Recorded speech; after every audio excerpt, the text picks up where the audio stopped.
Assalamu alaikum, dear viewers, welcome back to the Youth Forum with your host Sayyid Asrar.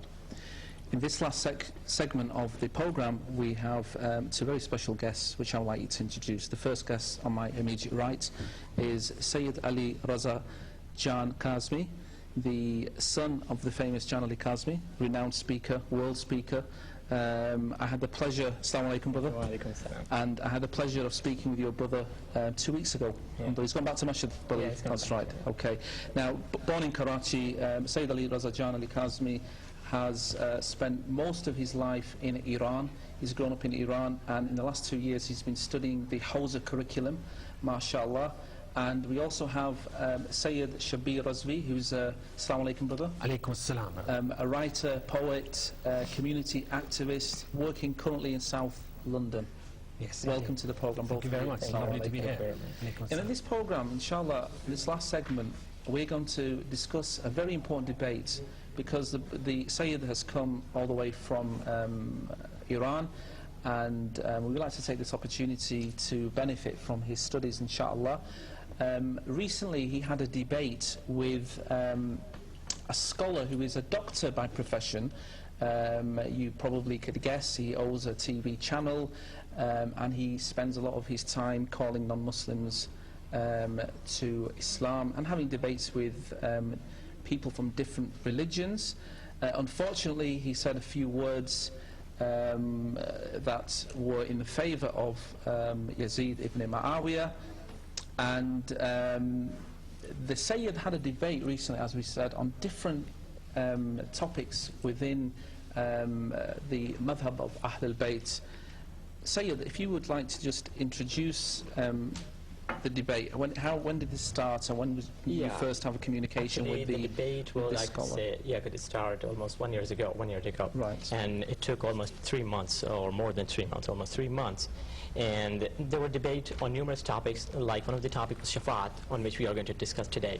And like other topics like concept of physical body of Allah, and the very important concept of Imamat also was discussed on this. And there are many other, almost 5-6 topics were discussed about. We had debate on 5-6 topics. Now, the programme is obviously for the youth, and maybe there's a youth out there who are not quite clear with this concept of intercession. So when we say intercession, what do we mean? Actually, before I mention the meaning of intercession, let me explain that how this debate was done. Actually, this man who you were talking about, he had some relatives who were related to Shia mazhab, who were Shia, and who used to follow Shia Islam. So this man used to come to his relatives, and he used to say to them that you people are kafir, you people are doing shirk, and you people are doing wrong, And these people were really confused what to do. This person was really confused what to do, because he was not an alim, he was not a scholar. He didn't know how to reply. Then he came to my father, and he's contacted my father, and he wrote email and he phoned by telephone, and he asked a question, because my father was in trouble.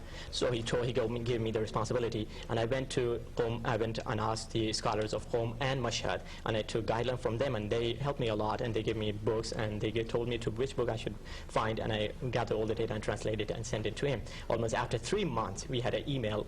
That email is available in my inbox, and in my father's inbox also, that there was an email from his secretary. The secretary wrote that we only do dawah. These things are not related to us. While in the beginning, he said to his relative that if you were defeated in the debate, you have to accept my religion, and if I was to be defeated in the debate, I will accept your religion.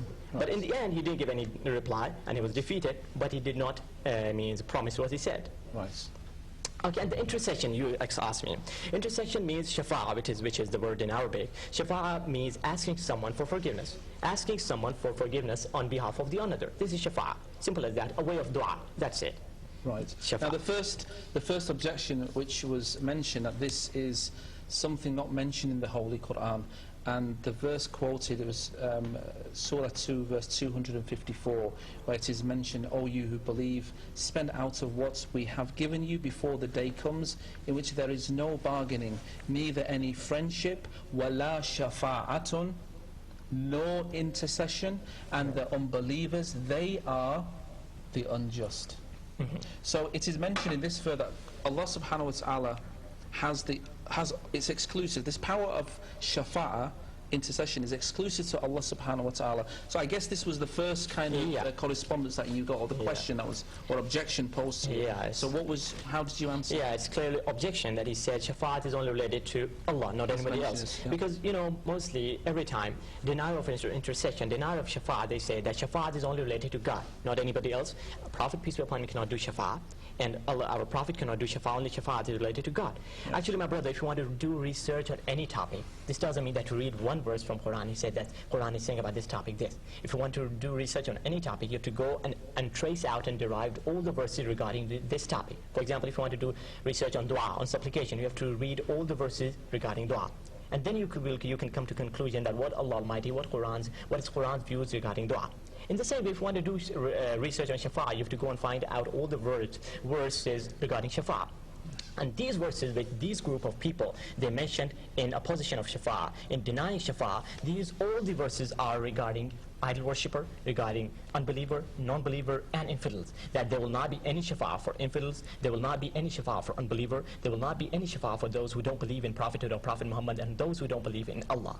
Not for those people who are Muslims. Now what is interesting, if my memory serves me correctly, about 2 years ago this question was posed to him on an interview, and he actually mentioned, the scholar that you're mentioning, that the word shafa'a isn't even mentioned in the Holy Quran. No, many times shafa'a is mentioned. And I specifically remember this question was posed, and this was the reply that he gave, which is interesting. But anyway, carry on. Say it.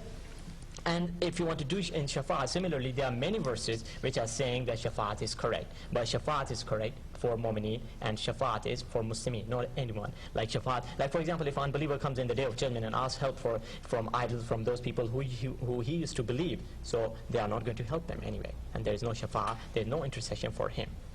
Because you mentioned there's some verses here that it says in Surah 74 verse 46, and we used to call the day of judgment a lie, and then till death overtook us, so the intercession of intercessors shall not avail them. Yeah, as you know, in the beginning of this verse, kunna nukazzibu bid-din, it's written, yeah? Yes. It means these verses are regarding those people who were denial of Prophet, peace be upon him. They used to yukazzibun bid-din, they used to deny the resurrection. The liars. Yeah, they were liar, and there is no shafa'a for them. It's clearly mentioned in the verse of Quran.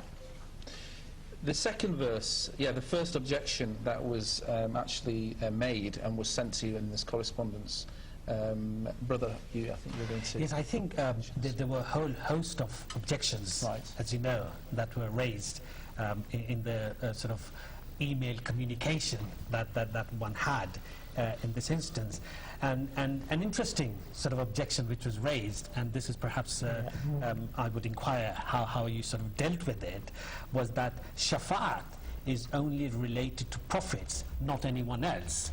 What I think they're trying to say that, anyone else who's a secondary associate of prophet may not be able to do shafa'at on behalf of anyone who does request that shafa'at.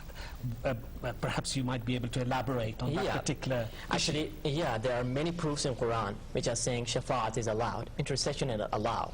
Like in Quran in Surah Baqarah, Surah number 2, verse number 255, you will find Ayatul Kursi. Everybody knows Ayatul Kursi. Bismillah ar-Rahman ar-Rahim. Allahu la ilaha illa huwa al-hayyul qayyum la takhuzuhu sinatun wa la nawm man dhal ladhi yashfa'u illa bi'idhnih. Who is the one who intercedes by the permission of God? It means shafa'a means intercession is allowed for people who have received the permission by God. It's not for everyone. Like in this verse, I want to mention some points. Like there are two words in Arabic you have to pay attention to. One is izn and other is man. In this verse, if you think in this word deeply, there's no need of going in the tafasir and here and go deeply. If you just examine and see what the translation of verse is trying to say, you'll find what does izn mean. Izn means permission. Izn is a word of Arabic and it means permission. And this word doesn't only means include the prophet. This is so vast and expanded and wide verse that even includes anyone who's given the permission by God. As there is word of man used. Man means whoever is given the permission. Okay, whoever is given the permission, he could do shafa'at by the order of God only. And second point that I could mention here, there isn't any one verse, there isn't only one verse in Quran, there are many verses, like in Surah Saba, Surah number 34 and verse number 23. وَلَا تَنْفَعُ الشَّفَاعَةُ عِنْدَهُ إِلَّا لِمَنْ أَذِنَ لَهُ. Shafa'at, Allah Almighty is saying, shafa'at will not give them any benefit